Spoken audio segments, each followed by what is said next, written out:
Happy Sabbath, my friends. Hello to my dear brothers and sisters in Gainesville, Denison, Sherman, and Greenville Seventh-day Adventist Church.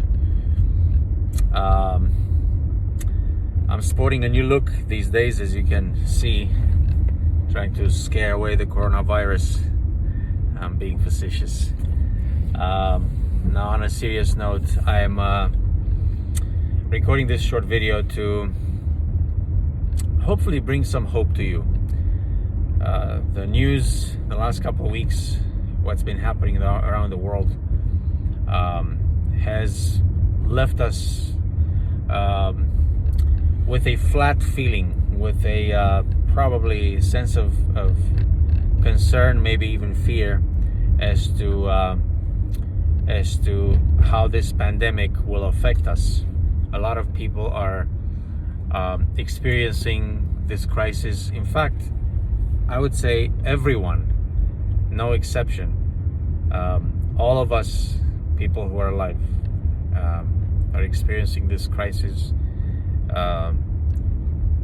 as a first. We've never been here before. We're in uncharted territory where we live in unprecedented times. The way this pandemic has affected the world on many levels, economically, physically, spiritually, and emotionally, wreaking havoc amongst us all around the world,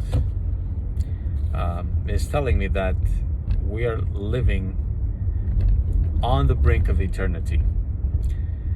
There's no question in my mind, this may not be the very end, but it certainly is, from the signs and the indications that I've noticed in the way local and world governments have been handling and responding to this crisis. We are living on the brink of eternity. This is the beginning of the end. That's my assessment. So I'm calling to bring you a word of hope. I'm actually driving right now to drop off some homemade bread and homemade food to a dear friend of mine who is an ER doctor at a big hospital in the DFW. I will leave the guy unnamed because I didn't ask for his permission to mention his name here, but he's overwhelmed these days. He sent his wife and his daughters to be with the grandparents.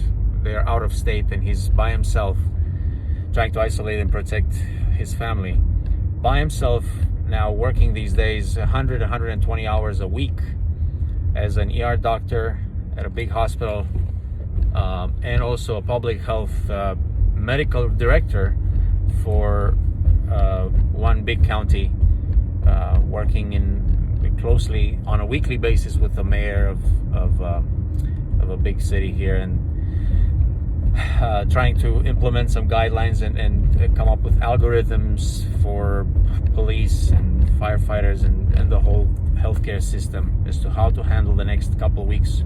It looks like the next couple of weeks, 2-3 weeks, we might be at the peak. We might be peaking with this crisis, meaning the hospitals will be overflown. The hospital system capacity will be overrun by the demand, by the needs out there. Patients needing ICU beds, ICU ventilators. It's a terrible situation, folks. That's why we're not together on Sabbath morning. That's why for a while we'll probably have to worship via the live stream services that we have online. 2 of the 3 churches in our district have locally conducted a live stream worship service this morning. Some of us in the other church have tuned into the Texas Conference live stream worship. We're apart these days. We're physically not able to congregate, but we are still worshiping God. We are still the church. We are the real church. We're a church alive. We are a church without borders these days. And we're all trying to figure out how we can best, as a church, meet the needs in our community. It's tough these days because you are not able to physically be there, be present. But there are ways of serving and ministering.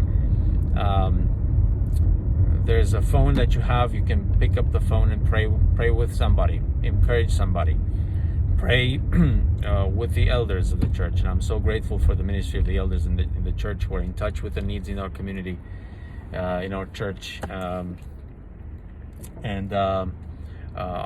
who also keep me in the loop on the needs. I'm connecting with you as well. But pray for the mayor of the city. Pray for the local police, local, the firefighters. Pray for these healthcare workers, for these doctors and these nurses who these days are working so hard to keep our loved ones alive and hopefully maintain their health and bring, hopefully send them back to us safely and healthy.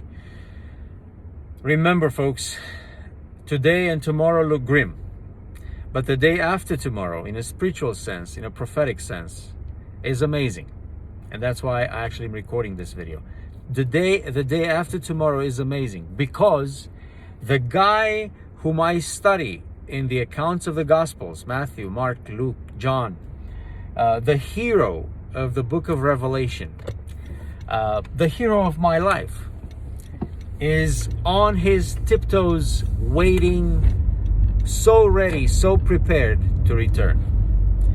Our lives wouldn't make sense, would not have meaning, would not have purpose outside of this story that is not a fable, that is not a good bedtime story, that is the truth that matters, that Jesus will soon return. So take courage, be the church, be strong, be hopeful, find hope in the words of Jesus. Do not let your hearts be troubled. Believe in God and believe also in me. Trust Jesus because He is coming back soon. I prayed with many of you, if not with all of you, at the beginning of this year, 2020. I prayed this prayer. I prayed, Lord Jesus, please come back this year. And I prayed that prayer for the last few years. I prayed that prayer consistently at the beginning of a new year. I prayed with my family. I prayed with the church family. And I really want that prayer to be answered. Now, we know that before Christ will come back, we will face some troubled times, some hardships and pain and suffering.